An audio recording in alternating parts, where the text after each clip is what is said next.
Assalamu alaikum, and my best wishes to everyone here.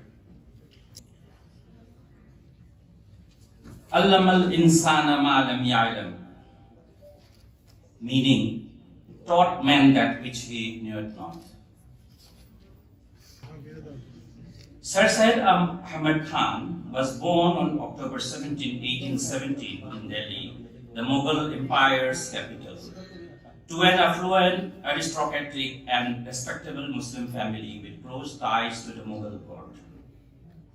He was educated in both the Quran and science. Later, he was awarded an honorary law degree by the University of Edinburgh, UK.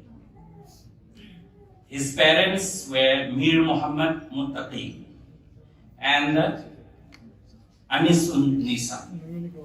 He was a passionate reader who devoured books on mathematics, medicine, Persian, Arabic, Urdu, among many other subjects. His elder brother had established an Urdu printing press, which was the first of its kind in Delhi. Following his father's death, he began working as an editor for his brother's journal. He turned down an offer of employment from the Mughal court despite the fact that his family had been employed by the Mughal court for generations. This might be because of the fact that Sir Syed was well aware of the Mughal Empire's declining time. Consequently, he accepted the position as a clerk with the East India Company. He was a loyal servant of the British administration before the revolt of 1857. He lost many relatives during this revolt. The defeat of the Mughal Empire had a profound effect on his life. Sir Syed said, post-Ghadar, Ghadar means revolt, post-Ghadar, I was not disappointed by the looting of my house and loss of belongings. I was disturbed due to the ruination of my gaum. He initially thought to leave the country but decided against it later. He stated, I gave up the idea of migration and decided to struggle for the rebuilding of the gaum. He wrote a profound booklet titled Asabe Bagawat a Hymn, Reasons for the Indian Revolt of 1857, in which he blamed the revolt on British ignorance and regressive expansion policies. He also wrote a pamphlet titled The Causes of the Indian Revolt to explain the reasons of the revolt from a native perspective. However, witnessing the near annihilation of the Muslim elites prompted Sir Syed Ahamad Khan to take up the case of Muslims and his lifelong journey as an Islamic reformer and educationist in a testament to the dedication. He was a loyalist member of the British government's judicial services. He was the 19th century's most prominent Muslim reformist and philosopher. After retiring in 1876, he was appointed to the Imperial Legislative Council in 1878. In 1888, he was knighted for his devotion. Born to a wealthy family that he was close to the Mughal court, Sir Syed Ahamad Khan wore many hats such as civil servant, journalist, historians. However, he is first and foremost known for his pioneering role in transforming the educational opportunities for Muslims. He recognized that education is the most important tool through which Muslims could emerge from a position of disadvantage and compete with others who were at the pinnacle of the political scene at the time. He pushed for educational and social reforms and was a champion of democratic ideals and freedom of speech. In one of his essays he wrote, "Freedom of expression is the right of everyone. Suppression of opinions, be it for any religious fear or the fear of community and tribe or the fear of being defamed or the fear of the government, is very bad." His pioneering Hindu-Muslim unity. Sir Syed Ahamad Khan, besides being popularly well known as an educationist, a social reformer, a philosopher, and an Islamic scholar, was also known for his role in building a pluralistic society of a modern India. One of the most important things to highlight his views on interfaith understanding, which is more relevant in today's India than ever before. He was an influential figure who strongly advocated for Hindu-Muslim unity. His contributions to the unity of the Hindu-Muslim community are well known, and it does not need any further description. Sir Syed stressed on joining hands with the Hindus. His family had well-established and cordial relations with the Hindus. Sir Syed's grandfather Nawab Fariduddin Khan divided his property equally to his sons and also gave an equal share to his Hindu Dewan, Lala Mulk. Sir Syed's commitment to Hindu-Muslim unity was demonstrated in his words at a gathering in Gurdaspur on January 27, 1884, when he said, "O Hindus and Muslims, do you belong to a country other than India? Don't you live on this soil, and are you not buried under it or cremated on its ghats? If you live and die on this land, then bear in mind that Hindu and Muslim is but a religious word. All the Hindus, Muslims, Christians who live in this country are one nation." Sir Syed always participated in Hindu festivals such as Holi and Basant. When he opened up a madrasa in Gazipur, he invited Raja Dev Narayan Singh and Maulana Muhammad Fashi to lay the foundation stone. This symbolized his affinity and respect towards the Hindus. He believed neither in Hindu India nor in Muslim Hindustan. He was a global ambassador of interfaith peace. The greatest example of communal harmony in modern India, Sir Syed Ahamad Khan, is a philosophy in himself. Though large sections of people raised doubts about his contributions to the community, Sir Syed undoubtedly remained a devout Muslim, spending all his life enhancing the Muslim community by ensuring better educational standards for them and emphasizing on keeping pace with the Western world. American author Barbara M. Metcalf described him as the father of Muslim intellectual renaissance. His dedication to serving the Muslim community led him to be the founder of the first modernist institution in Islam. Sir Syed firmly believed that unity with both the Westerners and the Hindustanis important for community so that it does not perish. Sir Syed understood the merits and demerits of the English education system and was clear that his community must accept fresh ordeal in order to survive and succeed under existing conditions. However, Western civilization was found from the discoveries of science, triumph of reason traditions, of a practical and pragmatic life. In many ways, this ideology drifted from the traditional Muslim line of thinking. Other religious scholars went as far as to term Sir Syed as an infidel for accepting Western culture. However, Sir Syed stuck with his belief and pushed for his community to join hands with the Western world in order to flourish. The controversy. Despite Sir Syed's courageous efforts to stay in harmony with the Hindus, there was a misconception that he was a strong proponent of the two-nation theory. This is a false propaganda. After the divisive behavior of the Hindus, a lot of Muslim scholars discussed their policies at the Mohammedan Anglo-Oriental College, which happens to be founded by Sir Syed. It is true that the demand for electorates 1906, founding of the All India Muslim League 1906, and the Pakistan demand 1940 had links to the Mao College, but Sir Syed was in no way a proponent of dividing the nation. These ideas were simply born in the college that he founded, and the idea did not materialize until after he breathed his last. Sir Syed strived for a united country, and he envisioned a place where Hindus and Muslims or people from any religion lived together in peace and harmony. Sir Syed Ahamad Khan and his ideology.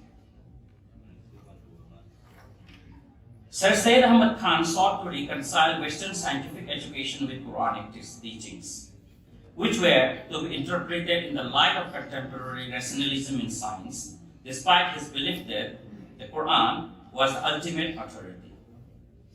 He claimed that religion must be adaptable over time. He advocated for a critical approach and freedom of thought rather than total reliance on tradition or custom. He advocated for the study of English. He was also opposed to superstition and evil customs that were prevalent in the society at that time. He also advocated for interfaith harmony. He was also a Christian scholar. He was also a Christian scholar who wrote a book called Commentary on the Holy Bible. He believed that only by abandoning rigid orthodoxy and adopting rationality could Muslim society progress. The British government bestowed upon him the Order of the Star of India in 1869. Sir Syed is thought to be the first Indian Muslim to recognize the need for a new Islamic orientation. Educational reforms. He opened schools in towns and had books translated into Urdu. Sir Syed is best known for his pioneering role in transforming Muslim educational opportunities. He realized that Muslims could only advance if they received modern education. He started the Aligarh movement to accomplish this. He established many educational institutes to spread education, the most notable of which was the Mohammedan Anglo-Oriental College, which he founded in 1875. This was later named Aligarh Muslim University. The Mohammedan Anglo-Oriental College played an important role in the 19th century Aligarh movement, which was a Renaissance movement among Indian Muslims. This had long-term consequences for the country's politics, religion, and culture. The promotion of the two-nation theory, which eventually led to calls for the establishment of Pakistan, was an unintended consequence. He established the Aligarh Scientific Society, modeled after the Royal Society of England. This society held annual conferences and published and distributed scientific literature in both English and Urdu. Sir Syed understood that Orthodox Muslim hostility to modern science and technology would stymie socio-economic progress. He also provided rational interpretations of Islamic texts. Many Orthodox groups at that time labeled him a kafir. Social reforms. He also advocated for social reforms and was a supporter of democratic ideals and free speech. He was an outspoken opponent of religious intolerance, ignorance, and irrationalism. He also worked to improve women's status through better education, opposition to purdah and polygamy, support for easy divorce. He was a firm believer in the fundamental underlying unity of religions, also known as practical morality. He also preached the fundamental similarity of Hindu and Muslim interests. The Hizbul Akhlaq, social reformer in English, a magazine he founded, attempted to raise people's awareness of social and religious issues through expensive prose. Literary works. He had written a paper titled The Cause of the Indian Revolt, in which he explains the reasons for the revolt from the perspective of an Indian. Sir Syed's Aligarh Institute Gazette, A magazine he published was an organ of the scientific society. He wrote a profound booklet titled Ashab-e Bagawat-e-Hind in 1857, in which he blamed the revolt on British ignorance and aggressive expansion policies. He also advocated for interfaith harmony. He also contributed to the Christian community as a scholar by writing a book called Commentary on the Holy Bible in Oman. The Aligarh movement. Sir Syed Ahamad Khan is best known for the Aligarh movement, a systematic movement aimed at reforming the social, political, and educational aspects of the Muslim community. He founded a scientific society in 1863 to translate major works in the sciences and modern arts into Urdu. He released 2 journals to this end, the Aligarh Institute Gazette, which was an organ of the scientific society, and TAIYYEEBUR Akhlaq, known as the Mohammedan social reformer in English.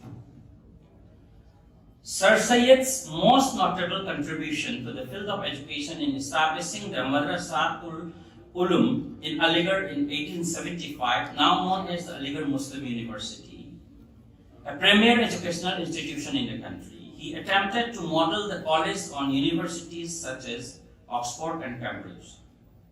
His work on Muslim education was not limited to this alone. He wanted to create a network of educational institutions managed by Muslims and founded the All India Muslim Educational Conference. In 1886, he set up the Mohammedan Anglo-Oriental Education Congress, later renamed as the Mohammedan Anglo-Oriental Educational Conference, with an aim to bring education and culture together. He emphasized the need for an autonomous Muslim institution free of any government funding. He said, as long as we depend on government for wants which are essentially of a domestic nature, as education necessarily is, we really expect to get what is simply impossible to obtain. The best educational institutions in Europe are either entirely or next to entirely free from any control of the government. He was a keen historian.